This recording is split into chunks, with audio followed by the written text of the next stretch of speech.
산타클로스 고향 어디일 건가? 뭔데요? 아니 주소가 원래 저기 캐나다 주소로 돼 있을걸요 아마? 캐나다에서 주장하는 건가? 그러니까 이거는 캐나다에서- 산타클로스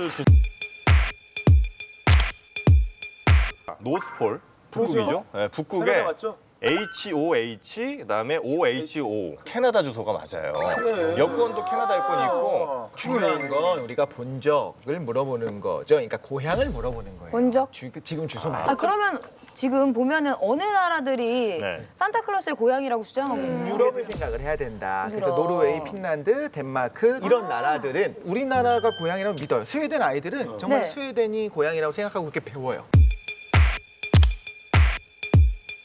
로바니엠이라는 산타 마을이 있는데 아. 여기에 원래 인구가 네. 3만 5천밖에 안 돼요. 근데 네. 관광객이 한 해 40만이 옵니다.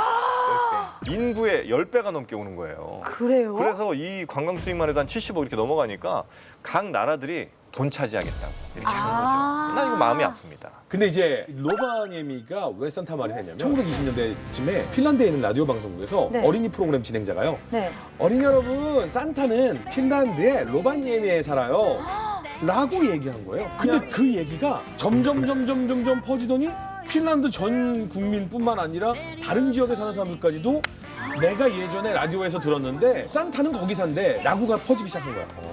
그러다 보니까 이제는 여론 이용성이 돼버린 거죠. 근데 이게 미국까지 또 이제 퍼지게 됐는데 네. 미국이 영향력을 하나 또 준 게 있어요. 1950년에 네. 루즈벨트 여사가 그 마을에 방문을 했어요. 네네. 그러면서 이제 되게 중요한 분이 영부인이 오시는 거잖아요. 그쵸. 그래서 통나무집을 굉장히 이제 동화에 나올 것 같이 예쁘게 어. 지어서 이제 여기서 주무시라 이렇게 했는데 그 집을 그 이후에 미국의 영부인이 다녀간 통나무집이다.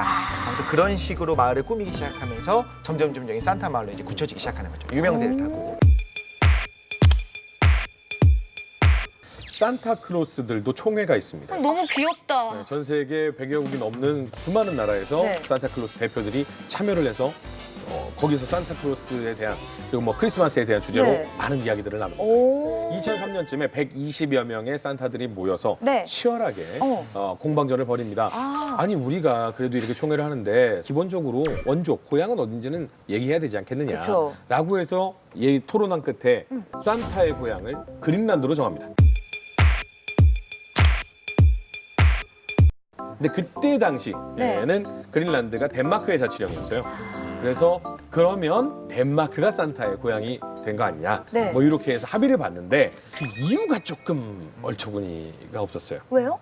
산타클로스의 썰매를 끄는 술록이 세계에서 가장 많이 사는 곳이 그린란드. 그래서 산타가 술록을 몰아야 되니까 거기를 고향으로